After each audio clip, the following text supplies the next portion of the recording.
하나님의 본심이라고 하는 제목으로 연속해서 설교하고 있습니다.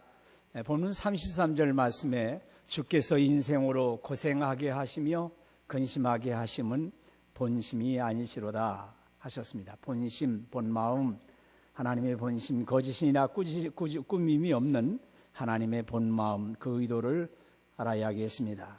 우리 하나님의 이름은 야훼 하나님이십니다. 야훼.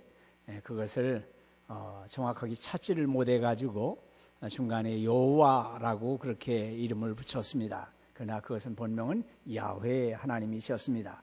근데 하나님의 이름을 망령되이 부르지 않기 위해서 야훼라고 하는 이름이 앞에 나왔으면은 그 다음에는 또 다시 야훼란 말을 쓰지 않고 아도나이라고 그랬어요. 아도나이란 말은 나의 주께서 하는 그런 말씀입니다. 오늘 본문에도 주께서 인생으로 고생하게 하시며 근심하게 하심은 본심이 아니시로다 그랬는데, 그 말씀은 야훼께서, 여호와께서 인생으로 고생하게 하시며 근심하게 하심은 그게 본심이 아니다, 그렇게 말씀을 하고 있습니다. 예레미야는 이스라엘 유대 나라가 바벨론에게 멸망당하고 성전이 무너지고 그리고 많은 사람들이 죽고 포로로 잡혀가는 그런 극한 어려운 상황에서 애가를 불렀습니다. 그 애가는 탄식의 노래요, 비탄의 노래입니다. 애가서 1장 1절에 보면은 슬프다. 예전에는 사람들로 그렇게 붐비더니 이제는 이 도성이 어찌 이리 적막한가. 예전에는 문나라 가운데 으뜸이더니 이제는 과부의 신세가 되고, 예전에는 모든 나라 가운데 여왕이더니 이제는 종의 신세가 되었구나 하고 탄식을 합니다. 본문 19절로 20절에 있는 말씀도 내 고초와 재난, 그 쑥과 담즙을 기억하소서. 내 마음이 그것을 기억하고 내가 낙심이 되고 있다, 그렇게 말씀합니다. 얼마나 고통스러웠으면은, 얼마나 불안하고 초조하고 어려웠으면은 그 고초와 재난이 쓰디쓴 쑥과 같고 역겨워서 토해내칠 수밖에 없는 담즙과 같다고 그렇게 고백을 합니다. 우리 민족은 하나님의 사랑받는 성민이요 택한 백성인데 하나님이 이제는 우리를 버리셨구나, 하나님이 나 몰라라 하시는구나, 하나님은 이제는 우리를 사랑하시지 않는가 보구나, 하나님은 적의 편인가 우리의 편인가, 이렇게 방황하면서 어려워지는 순간에 하나님의 본심을 찾아가게 되어집니다. 첫째로 하나님은 우리의 소망이시다 하는 말씀을 제가 드렸습니다. 하나님의 본심의 그 첫째는 하나님은 우리의 소망이시다라는 말씀을 드렸어요. 19절로 23절에 있는 말씀을 보면은 내 고초와 재난 곧 쑥과 담즙을 기억하소서. 내 마음이 그것을 기억하고 내가 낙심이 되구나. 이것을 내가 내 마음에 담아두었더니 그것이 오히려 나의 소망이 되었사오면 여호와의 인자와 긍휼이 무궁하심으로 우리가 진멸되지 아니함이니이다. 이것들이 아침마다 새로우니 주의 성실하심이 크시도소이다 하고 고백을 합니다. 그것이 오히려 나의 소망이 되었사오면, 그렇게 말씀합니다. 하나님의 본심을 하나님은 우리의 소망이시다라고 말씀을 드렸습니다. 하나님이 우리에게 소망이 되시는 것은 하나님이 계신다. 하나님은 살아계신 하나님, 인자와 긍휼이 무궁하신 하나님이시기 때문에 여전히 하나님은 우리의 소망이 되십니다. 두 번째로 하나님은 우리를 선으로 인도하신다라고 말씀을 드렸어요. 24절로 26절에 내 심령에 이르기를 여호와는 나의 기업이시니 그러므로 내가 그를 바라리라 하도다. 기다리는 자들에게나 구하는 영혼들에게 여호와는 선하시도다. 사람이 여호와의 구원을 바라고 잠잠히 기다림이 좋도다 했습니다. 하나님은 우리를 선으로, 좋은 것으로 인도해 주십니다. 이게 하나님의 본심이십니다. 하나님은 우리에게 나쁜 결말을 주시려고 하지 않고 항상 좋은 결과를 가져다 주시고 있습니다. 합력해서 선을 이루게 하십니다.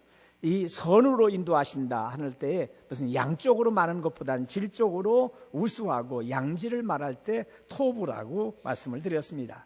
흔한 것이 아니라 고귀한 것으로, 악한 것이 아니라 선한 것으로 우리 하나님은 항상 우리를 좋게 해 주십니다. 전화 위복이 되게 하십니다. 합력해서 선을 이루어 주시고 있습니다. 오늘은 하나님의 본심의 세 번째입니다. 하나님은 우리를 연단하신다 하는 점이에요. 하나님은 우리를 연단하신다. 27절로 28절 말씀입니다. 오늘 본문 말씀 같이 읽어봅니다. 사람은 젊었을 때의 멍에를 메는 것이 좋으니 혼자 앉아서 잠잠할 것은 주께서 그것을 그에게 메우셨습니다 하셨어요. 자, 이 멍에를 메게 하신 분이 바벨론의 대제국의 느부갓네살 왕이 아니고 하나님이 이스라엘에게, 사랑하는 백성들에게 멍에를 메우시고 있다. 하나님이 멍에를 지라고 하신다. 주께서 그것을 그에게 메우셨기 때문에 원망하지 말고 묵묵하게 잠잠하게 하나님의 뜻을 기다리면서 멍에를 메라 하고 말씀을 하십니다. 유대인 나라에도 사람이 젊었을 때 멍에를 메는 것이 좋다. 젊었을 때 멍에를 메는 것이 좋다 하는 격언이 있습니다. 우리 속담에 젊어서 고생은 사서도 한다 그랬어요. 자, 젊어서 고생을 해보면은 나이가 먹었을 때 어려운 일을 당해도 그저 의연하게 대처해 나갈 수가 있습니다. 그렇기 때문에 젊어서 고생은 일부러라도 해야 된다 하는 그런 뜻이죠.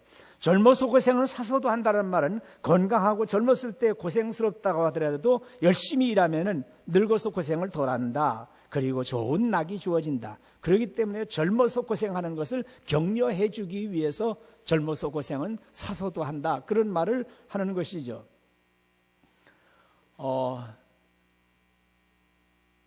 나이 20살 때 전도사로 나와가지고요. 45년 동안 교회에만 살았어요. 그러니까 돈 버는 것도 잘 모르고요. 돈 쓰는 것도 잘 모르고요. 어떻게 집을 유지하고 어떻게 세금을 내고 어떻게 살아가야 되겠는지 이제부터 배워야 돼요. 정말 배워야 되겠더라고요. 하나도 모르잖아요. 누구한테 좀 누구한테 배웠으면 참 좋겠어요. 젊어서 모래내에 있는 남가자동에 있는 한 교회, 평양도에 있는 한 교회에서 전도사를 했었어요. 그런데 그 교회는 정말 문제가 많은 교회예요.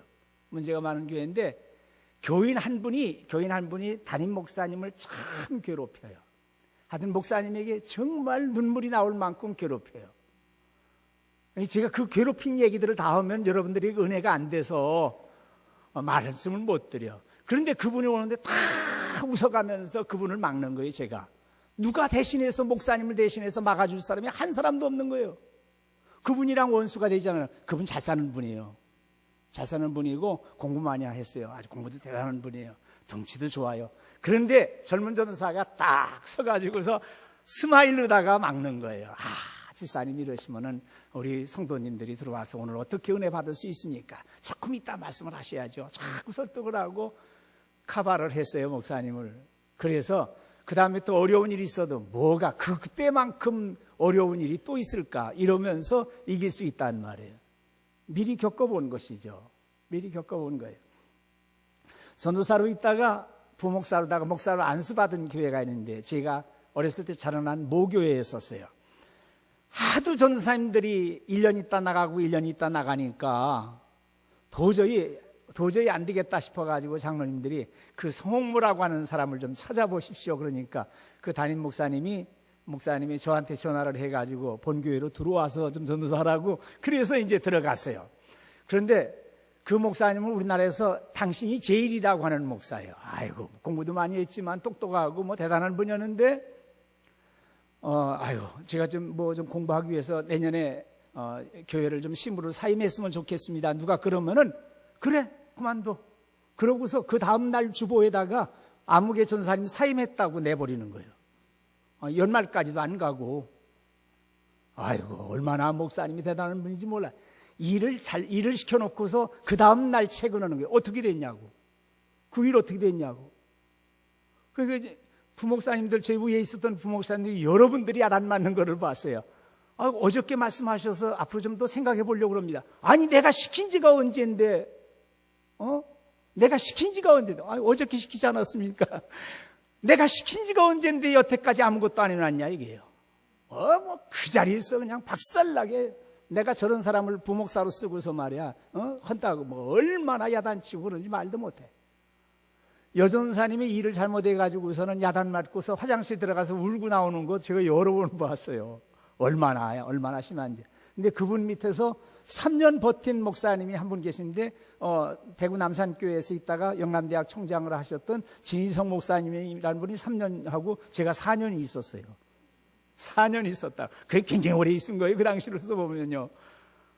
그분이랑 굉장히 친했어요. 얼마나 가까웠었고 그분이 쓰던 책꽂이는 다 제가 쓰고요. 그분이 얼마나 사랑했는지 몰라요. 왜?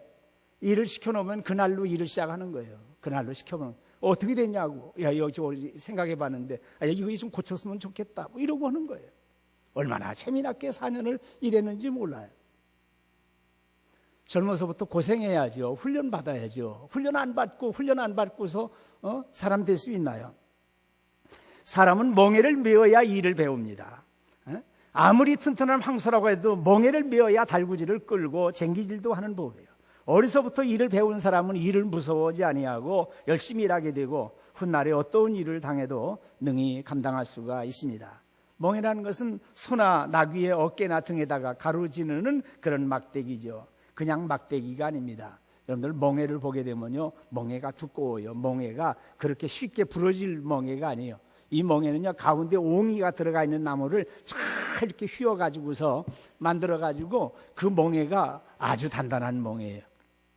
저희 자라나던 시골 집에는 대대로 농사 짓던 집안이어서 대문간에서 들어와가지고 대문 앞에 이렇게 현관처럼 되어 있는 거기 가보면요, 삼태기도 여러 개 이렇게 포개해서 놓고요. 또 그런가 하면은 삭과 곡괭이, 또 호미, 갈퀴, 도리깨, 키, 채, 콧뚜레. 여러분들 콧뚜레들 아는지 모르겠어요. 콧뚜레도 있고요. 그리고 멍에 같은 것도요. 다 갖다 이렇게 걸어놓고서 일하러 나갈 때는 그거 들고 나가시면서 일을 하셨던 거죠.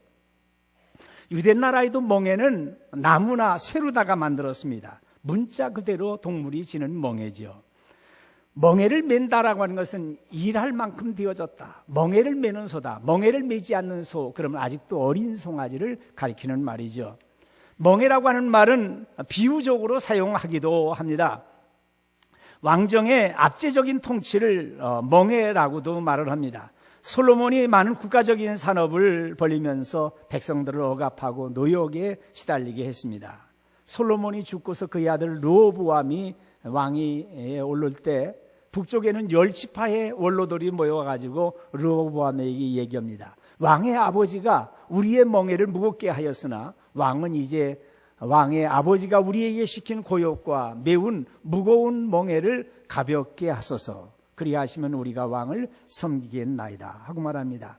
이렇게 국민을 탄압하고 어려움을 빠뜨리는 것, 멍에를 짊어지게 했다는 거죠.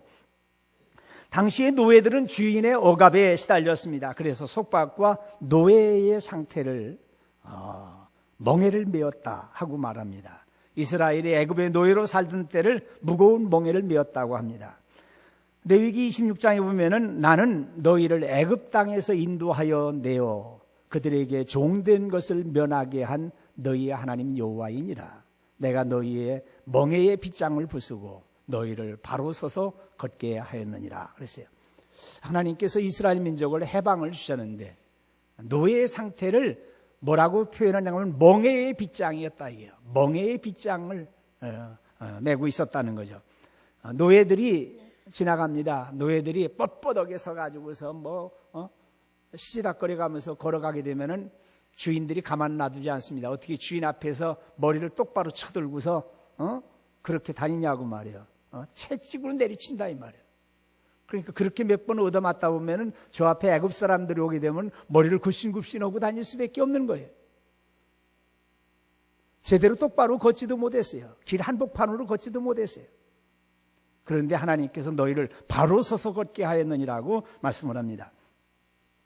눈물의 선지자 예레미야는 바벨론에게 항복하는 길만이 우리 민족이 살 길이라 그러면서 바벨론의 멍에를 메라 그렇게까지 이야기합니다. 내가 이 모든 말씀대로 유다의 왕 시드기야에게 전하여 이르되 왕과 백성은 바벨론 왕의 멍에를 목에 메고 그와 그의 백성을 섬기소서 그리하면은 사실이라 하고 그렇게 말씀을 합니다. 예레미야 선지자는 백성들이 우리 하나님이 우리에게 멍에를 매게 하신다, 이러고 원망한다고 경고를 하고 있습니다. 이런 말씀이에요. 네가 일적부터 내 멍에를 꺾고 내 결박을 끊으시며 말하기를 나는 순종하지 아니하리라 하고 모든 높은 산 위에서와 모든 푸른 나무 아래에서 너는 몸을 굽혀 행음하도다. 하나님이 사랑하시는 백성들에게 주시는 율법의 말씀, 그리고 그 계명의 말씀을 무거운 것으로 알고 멍에를 지운다라고 원망하고 불평하면서 오히려 높은 산에서 그리고 푸른 나무 아래에서 우상 숭배하고 행음하였다 하고 책망하고 있습니다. 메시아에 대한 예언의 말씀을 하실 때에 이사야 9장 4절에서 이는 그들의 무겁게 먼 멍에와 그들의 어깨의 채찍과 그 압제자의 막대기를 주께서 꺾으시되 미디안의 날과 같이 하셨습니다. 메시아가 오시는, 하나님의 아들이 오시는 그날에는 무겁게 메었던 멍에를 다 풀어주신다 하고 말씀을 합니다. 멍에라고 하는 것은 참 고통스럽습니다. 맨살에 부러지지 않는 아주 강한 막대기가 나무가 어깨를 짓누릅니다. 그 어깨를 짓누르는 그것을 벗어 던지지 못하게 하기 위해서 그 밑에다가 줄을 해가지고 앞가슴에다가 딱 맵니다. 그 앞가슴에다 매고 그리고 앞다리 그 뒤쪽에다가 틀어 매가지고서 그 멍에가 벗어지지 않게 만든다는 말이에요. 그런데 멍에를 메어야만 일소가 됩니다. 멍에를 메지 아니하면 일생 일을 배우지 못합니다. 우리 주님께서 이런 말씀을 하세요. 아주 중요한 말씀이에요. 멍에를 메어야 배울 수 있는 예수님이에요. 한번 성경 같이 읽어봅시다. 시작. 나는 마음이 온유하고 겸손하니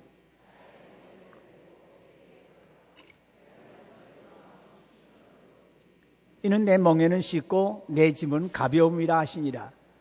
예수님께서 말씀하시는 나의 멍에, 당신의 멍에를 메어야 당신을 배울 수 있다. 예수님을 배울 수 있다는 거예요. 예수님의 멍에를 메지 않고는 예수님을 배울 재간이 없습니다. 배울 수가 없어요. 멍에를 메지 않고 어떻게 예수님을 배울 수가 있겠습니까? 그래서 주님께서 말씀하시기를 누구든지 나를 따라오려거든 자기를 부인하고 자기 십자가를 지고 나를 따르라. 그래야 제자의 길을 걸어갈 수 있다 하고 말씀을 하십니다. 교회 안에서 소그룹을 인도하시는 분들에게 참으로 참 감사의 말씀을 드립니다. 저를 도와서 성도들을 이끌고 가고 또 함께 말씀을 나눌 수 있었던 것은 참으로 귀한 일이고 저의 목회에 참 많은 것을 도움을 주신 분들에게 감사를 드립니다. 그러나 그분들도 행복한 시간이었다라고 생각이 들어져요. 왜냐하면 제가 심혈을 기울여서 교환을 짰어요. 다른 것보다도 그 교환은 온 성도들에게 다 공부할 수는 없겠지만은 인도자들을 위해서는 정말 성경을 이해할 수 있는 혼심을 다해서 잘 썼어요. 다른 사람 앞에 선다라고 하는 것은 그만큼 배우고 확신한 일에 거하지 않고는 설 수가 없는 법이에요. 그래서 디모데후서 3장 14절에 보면은 그러나 너는 배우고 확신한 일에 거하라. 너는 내가 누구에게서 배운 것을 알며 그랬어요. 디모데는 외할머니 로이스와 어머니 윤리게로부터 신앙을 물려받은 아주 품성이 좋은 분이에요. 그러나 사도 바울을 통해서 하나님의 구속사의 정점에서 십자가의 복음을 배웠어요. 우리 주님을 배우려고 하면은 예수님의 멍에를 함께 지고 가야만 되어집니다. 하나님의 교회는 어깨에 메고 가야 하는 일들이 참 많아요. 하나님의 법궤가 그렇습니다. 하나님의 법궤를 맸다라고 하는 사람들은 어깨에 메고 가야 돼요. 술에다 싣고 가게 되면은 하나님이 진노하십니다. 그 법궤 안에는 언약의 두 돌판이 있어요. 하나님의 구속사의 아주 귀중한 핵심적인 말씀이죠. 우리를 구원하시는. 그리고 아론의 쌍난 지팡이가 있어요. 하나님의 세우시는 택하신 제사장, 그리고 제사 제도를 우리에게 말씀해 주고 있지요. 만나를 담은 항아리가 있었어요. 하나님이 먹이시고 입히시는, 하나님을 우리의 하나님이 되신다라고 하는 사실을 알려주시는 말씀이에요. 이 법궤의 뚜껑은 속죄소예요. 그 법궤의 뚜껑, 나를 구원해 주시고 나의 죄를 용서해 주신 그 하나님의 임재의 상징인 법궤를 운반할 때는 항상 제사장들이 그리고 레위 사람의 고아 자손이 어깨에 매야 된단 말이에요. 그런데 술에다가 싣고 이방 사람들의 술에다가 실었다. 그 이방 사람들은 몰랐으니까 술에다 실었죠. 이스라엘 백성이 술에다 싣고 나오다가 그만 우사가 죽은 일이 있었지 않습니까? 하나님의 교회는 머리로 봉사하지 말고 입으로 봉사하지 말고 손가락으로 이래라 저래라 이렇게 지시하면서 봉사하지 말고 어깨에 매야 돼요. 어깨에 매게 되면요 큰 것을 맬 수가 있습니다. 손으로 들고 가면 힘들어도 어깨에 매면은 능히 감당할 수가 있어요.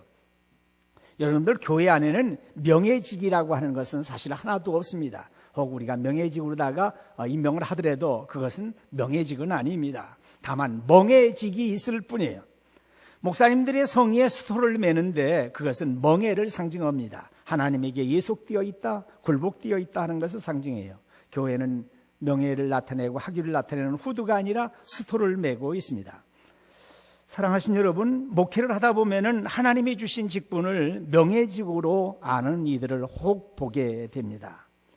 조금 제가 심하게 설교를 하면은 나무라는 설교가 될까 봐서 조심스럽습니다. 단 한 말씀만 드린다면 교회의 모든 직분은 다 멍해직이라고 하는 사실을 기억하셔야 됩니다. 이 땅에서만 우리가 살고 마친다고 그러면 명예직이 좋겠지만은 하늘나라에 가서 상급을 받으려고 그러면은 하늘나라에 가서 상급을 받으려고 하면 반드시 멍해직이라고 하는 사실을 알아야 됩니다. 제가 우리 교회에 부임했을 때 그때 담임 목사님이 7월 말에 사임하시고 11월까지 공석으로 계셨어요.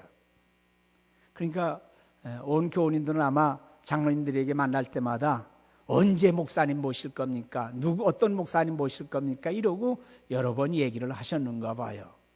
제가 부임했을 때 한 장로님이 그런 얘기, 이제는 2다리 뻗고 좀 잘만 하겠습니다. 그래요. 왜 그러셨냐니까 그동안에는 얼마나 노심초사하면서 부담이 됐든지 목사님을 모셔야 된다는 그 부담감에 잠을 이루지를 못했다. 그런 얘기를 하세요. 그래서 하나님의 교회에 기름 부어 세우신 종들은 큰 멍에를 지신 분들이요. 큰 멍에를 지셨어요. 여러분들 권사님들은 명예직이 아니라 멍에입니다. 저녁에 나와서 기도하셔야죠. 새벽에 나와서 기도해야죠. 기도하신 분들이 많았어요. 옛날 권사님들은 월요일 저녁에도 수요일 저녁에도 금요일 저녁에도 수없는 분들이 기도하시면서 기도의 불이 꺼지지 않게끔 하시던 분들이 많았어요. 기도하라고 세운 거죠. 멍에를 매는 소에게는 반드시 재갈을 물립니다. 이렇게 재갈을 물려가지고 그래서 아무 말 없이 묵묵하게 앞으로만 갈 수 있게끔 해줬어요. 저는 우리 나이로 34살 때 문성교회 담임 목사로 갔어요. 그러니까 33살이죠. 만 33살 때 담임 목사로 나갔어요. 지금 같으면 있을 수도 없는 얘기일 거예요. 우리 교회 담임 목사로 온 것이 1988년도 12월 2일 우리 나이로 40살, 그러니까 39살 때 온 거죠. 40살에. 올해로 27년이 되었으니까 만으로 계산을 해서 항상 26년이라고 우리가 그렇게 얘기를 하고 있습니다. 문성교회에 있을 때에 연말에 정착탕회를 준비한다고 원주에서 조금 더 가면은 신림이라고 하는 곳이 있어요. 신림이라고 하는 곳에 가나안 농군학교가 있고 가나안 농군학교 안에 기도원이 있대요. 그 기도원 참 그렇게 기도하기 편하고 좋다고 하는 얘기를 해서 그 기도원회를 월요일 날 가게 되어졌어요. 그런데 마침 그때에 거기로 갈 수밖에 또 없었던 것이 문막이라고 하는 곳이 있는데 원주전에 문막이라고 하는 곳에 성당이 있는데 거기서 그 우리 교회의 젊은이 2사람이 결혼을 하는데 교회에 나오던 젊은 가정이 결혼을 하는데 그 양가 부모님이 천주교를 다니셔가지고 하수씨 부모님의 성화에 못 이겨서 천주교에서 결혼을 하게 되어졌어요. 그래서 제가 이제 목사님이 꼭 참석해 주셔야 되는데 그래서 기도원에도 갈 수가 있으니까 제가 꼭 참석을 하겠습니다. 그러고서 참석을 하게 되어졌는데 결혼을 하려고는 신랑과 신부가 저한테 오더니 목사님 도저히 신부님 앞에서 서약하고 신부님 앞에서 결혼을 못하겠습니다. 그러니 어떠면 좋겠습니까? 목사님이 먼저 결혼 주례를 해가지고 목사님이 먼저 이제 결혼 서약도 받고 위에서 기도하고 그러고 나서 그 다음에 가서는 해도 괜찮을 것 같습니다. 그런단 말이에요. 그래서 그 2분을 데리고 그 신부 화장을 하신 분을 데리고 어디로 갔냐면 성당 뒤편으로 갔어요. 바깥으로 가가지고 거기서 두 사람 세워놓고 결혼 주례를 하는 거예요. 여러분들 그거 이제 얼마나 참 이상하든지 어쨌든 제가 서약을 받고 두 사람 손을 세 사람 붙잡고 위에서 기도하고 성원 선언을 하고 위에서 축복을 해주고 그러고 나서 결혼식을 했어요. 근데 천주교에서 결혼하면요 다 사인을 해야 돼요. 신부 앞에서 그 자리에서 사인했는데 자식이 나면은 천주교에 보낸다. 자식이 나면 부인의 신앙을 간섭하지 말아라. 뭐 이런 거 다 사인해야 돼요. 아이고 천주교 참 대단하더라고요. 이제 이러면서 기도원회를 간다고 올라갔으니까 저녁 어두울 때쯤 들어갔단 말이에요. 여기 기도원이 어디입니까? 그랬더니 기도원이 저 위래요. 그래서 기도원을 올라가는데 또 거기서 사람들이 내려와. 그러길래 여기 기도원이 어디니까 저 아래에 있대, 이쪽에. 그래서 그 숲속으로 들어가니까 따라오래요. 그래서 따라갔더니 그 큰 건물이 있는데 가나안 농군학교 복민대학이라고 하는 거예요. 가나안 농군학교 복민대학이라고 하는 곳에 지금 저녁 식사 시간이니까 얼른 저녁부터 먹읍시다. 그래서 저녁 식사를 하는데 직원을 불러가지고 저를 인적사항을 다 쓰고 그러고서 뭘 접수한다고 그러더라고요. 그러니까 내가 가나안 농군학교 복민대학에 입학을 하는 거예요. 기도원에 들어가서 정책당회 준비한다고 갔다가 복민대학에 들어갔단 말이에요. 이 복민대학에 들어갔는데 김용기 장로님이 나와가지고 강의를 하시는 거예요. 저녁 7시부터 10시까지 3시간 동안을 내리 강의를 하세요. 그리고 11시쯤에 들어갔는데 다 방배정을 받아가지고 취침 점호로입니다. 다 복도에 나와가지고 다 서가지고 그래서 다 인원 보고하고 대단해요. 그리고 그 다음날 아침에 5시 일어나고 정신없이 깨는데 보니까 그 다음에 새벽 기도에서 1시간 하고요. 6시부터 운동장에서 국민체조 하고요. 그러고서 찬송과 성경 거기다 다 놓고선 그 자리에다 놓고서는 산으로 정상까지 뛰어갔다 오라는 거예요. 다리가 팅팅 부어요. 그 다음날은 제천 시내까지 뛰어갔다 오고 제천까지 갔다 온다고. 거기서 제천이 얼마나 먼데 아침에 그렇게 구보를 시켜요. 그리고 오전에 4시간 강의, 오후에 5시간 강의, 저녁에 3시간 강의. 그러면서 수없는 근면, 성실, 절약. 얼마나 절약을 얘기하든지 비누도 3번만 문질러야지 3번 더 이상 문질렀다가 난리 나는 거예요. 그리고 치약도 조금만 짜서 써야지요. 담배 피는 사람도요, 그게 참 무지한 거예요. 그 장로님도. 담배 피는 사람은 끝까지 다 피라는 거예요. 이게 제일 나쁜 건데 사실은. 담배도 냉기지 말고 끝까지 다 피라는 거예요. 하여튼 근검 절약한 거죠. 수없는 것을 얘기를 했어요. 다 잊어버렸어요.